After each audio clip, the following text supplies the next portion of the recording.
Once upon a time there was a crow who felt deeply unsatisfied with his life. Perched on a tree branch he lamented his fate. "Why am I so unfortunate?" he thought. Nearby a wise old monk was meditating under the tree. Noticing the crow's tears falling to the ground, the monk looked up and asked, "Why are you crying, my friend?" The crow replied, "Oh wise one, I feel so miserable. No one loves me and people shoo me away wherever I go.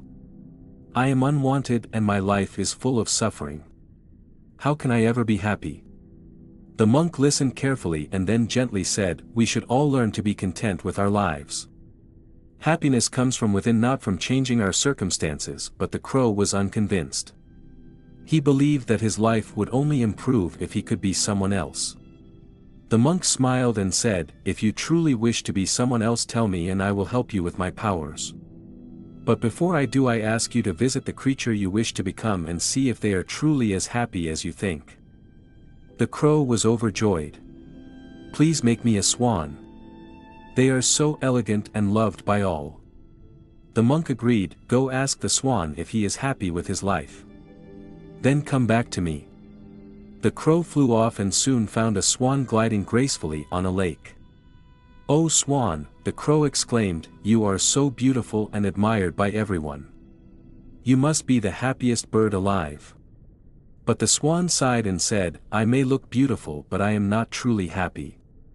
My life is limited to this lake and my pure white feathers feel dull compared to the vibrant colors of other birds. I believe the parrot must be the happiest with all its colorful feathers." Hearing this, the crow flew to find a parrot. He soon saw the parrot perched in a tree, its feathers gleaming in the sunlight.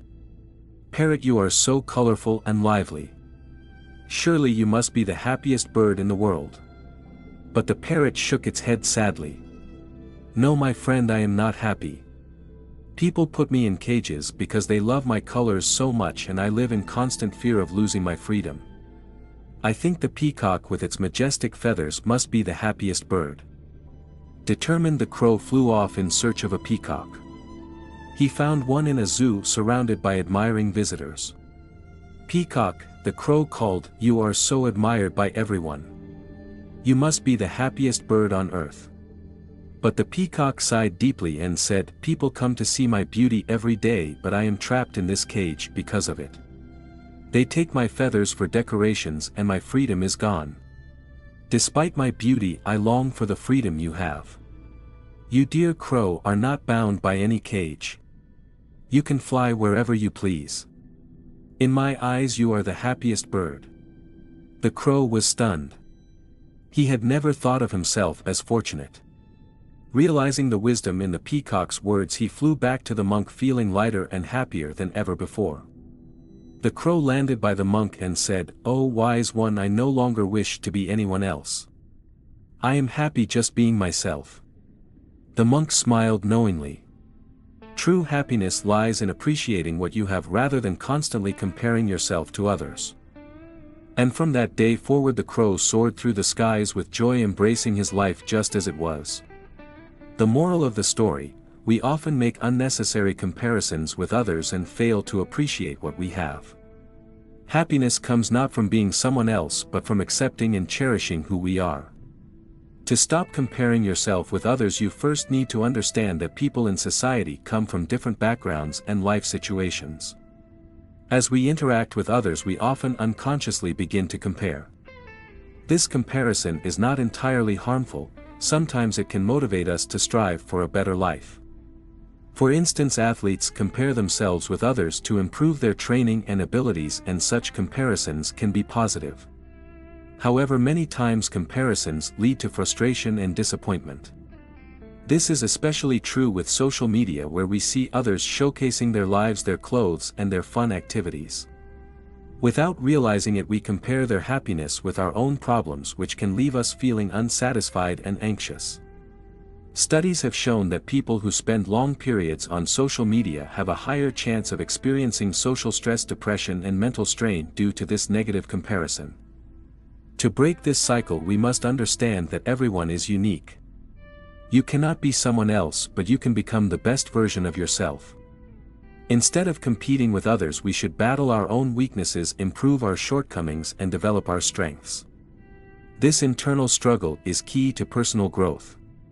Like an athlete running a race, their task is to focus on their own lane, not on others. If they keep looking at other lanes, they won't be able to perform their best. Life is the same way. By focusing on your own development, you can find success. A valuable practice for overcoming negative comparisons is the concept of mudita, or appreciative joy, taught by the Buddha. This is the practice of feeling genuine happiness for the successes and well-being of others. Usually when we compare ourselves with others, it breeds jealousy. This jealousy leads to frustration, stress, and unhappiness. Practicing mudita allows us to feel joy when we see others' success and helps eliminate the envy that comparison often brings. A simple way to practice this is by making it a daily habit. Each morning when you wake up, close your eyes for a few seconds and wish for the happiness and success of all beings. May all beings in the world be successful, may they enjoy life, and may they be happy forever. By wishing well for others, you cultivate inner happiness and reduce unnecessary comparisons and stress. Remember, you can only be yourself, you cannot become someone else. Focus on your own growth, eliminate your weaknesses, and strive to be the best version of yourself. When you achieve this, you no longer need to worry about what you don't have, because you've become the best you can be. Stop making harmful comparisons, develop appreciative joy, mudita, and enjoy the peace and happiness that come from cultivating your own good qualities.